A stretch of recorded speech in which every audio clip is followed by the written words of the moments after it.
The story begins with someone who has been captured by a group of criminals. These criminals order the person to do their work, but because the job fails, they want to kill him. Before they can kill him, a big man named Payback arrives. Unexpectedly, he meets someone with superpowers. However, Payback has a very strong body. Payback, who has powers beyond human reasoning, easily wins the fight and also succeeds in killing the boss of all the criminals. After that incident, the tied-up person thanks Payback. However, the tied-up person does not know that the evil job he did is related to Payback. His daughter was killed, and without hesitation, Payback shoots the person. As a result, he ends up in prison. Then, we move to a place where chaos has occurred in various places due to various experiments conducted by humans. Many have failed to make superhumans who defend humans, but instead, they destroy. Because of the chaos created by superhumans, a prison is formed specifically for humans who have powers beyond human reasoning, and this prison is led by a warden named Devlin. After that, the commentator asks things that Devlin dislikes, making Devlin angry and turning off his camera. We move to the bus carrying all the troubled superhumans. When the bus arrives, the first to get off the bus is a superhuman named Diego, who has the weakest power, empathy.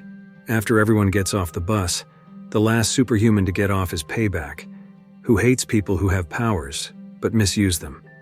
After inspection and installation of devices that prevent them from using their superpowers, they are imprisoned and put into their cells.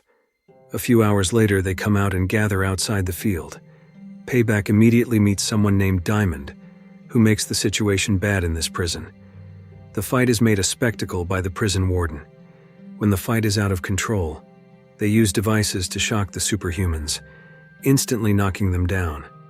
At another time, Diego meets his new friend named Gordon. Gordon starts to tell that he has superpowers, electricity. Gordon tells Diego what to do and what not to do in this prison. After a long journey, Gordon asks what power Diego has, but Diego does not want to tell him, and Gordon apologizes. After that, Diego asks about the warden in this prison named Loeb, which surprises Gordon. Loeb is the most feared man in the superhuman prison and has the power to control human minds, making him very strong and unmatched. Loeb has been in this prison for a long time and is never allowed to leave the prison because it could cause great chaos. Then, we are shown a secretary named Felicia, who is chatting with Devlin. Also, the guard named Morales never liked anyone, but it was different with the doctor named Joseph. She enjoyed socializing with the inmates and was the only doctor in the superhuman prison at the time. Therefore, Diego began to get acquainted with Dr. Joseph, who was very kind and known by the inmates. After talking with Diego, Dr. Joseph began to treat Loeb. Loeb greatly appreciated Dr. Joseph for her kindness to all the inmates there. After a while, Payback came and choked Dr. Joseph until she fainted. He wanted to kill Loeb with his own hands, but something unexpected happened.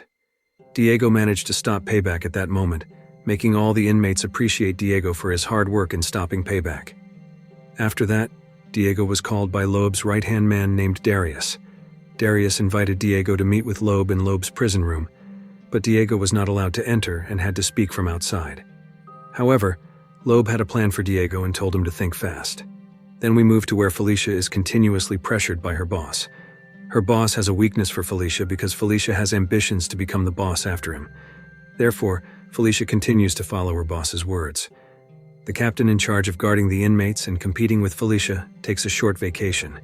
Next, we see Dr. Joseph, who has arrived at the prison and accidentally meets the supervisor and immediately saw Payback's condition. Despite what Payback had done to her, Dr. Joseph holds no grudge against him, making all the inmates like Dr. Joseph. However, Dr. Joseph still instructs guards to watch over him. Gordon is disappointed because he failed again in the interrogation for conditional release. But all of that is part of Loeb's plan. Loeb plans to make Gordon cause trouble to divert the guards' attention. The guards who already know the plan are waiting for a signal from Gordon. After he successfully escapes from the device restraining his superpowers, Gordon thanks Diego for accompanying him all this time.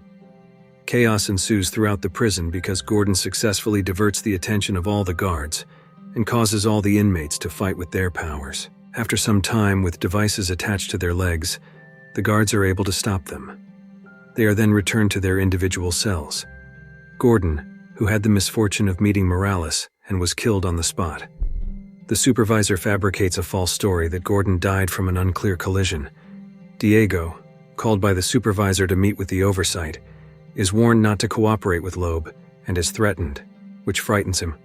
But unexpectedly, the supervisor continues to invite Loeb to collaborate. It's just a matter of time before the supervisory body in this prison will be replaced between Felicia and the head guard.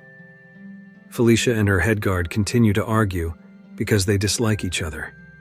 The head guard feels uncomfortable with Felicia's nonsensical talk and invites her to leave the room.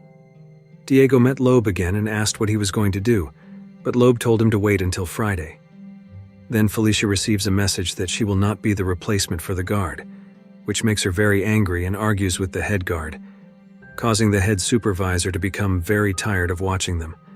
Finally, the head guard reminds Diamond not to do anything because it is the day of the supervisor's replacement. But Diamond lies because he knows that Friday is their big party.